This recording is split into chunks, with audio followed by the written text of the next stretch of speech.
הגשש חאלד.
آمریکا از منظر حقوقی بین المللی اخلاقی در جایگاهی قرار ندارد که نسبت به دیگر طرفها در منطقه یا خارج از منطقه اتهامات و ادعاهایی رو مطرح بکنه. ما این ادعاها رو به شکل کامل مردود و بی‌ارزش تلقی میکنیم.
רוצה להגיד לכם, חברי הכנסת ומשפחות יקרות, לא היינו מצליחים לשחרר עד כה למעלה מ100 מן החטופים בלי הלחץ הצבאי. כל הלחצים שאנחנו מפעילים, המדיניים, המודיעיניים,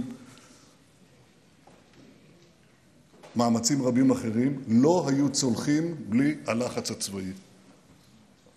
ואנחנו לא נצליח לשחרר את כל החטופים בלי לחץ צבאי. לחץ צבאי, לחץ מבצעי, לחץ מדיני. ולכן דבר אחד לא נעשה. לא נפסיק להילחם.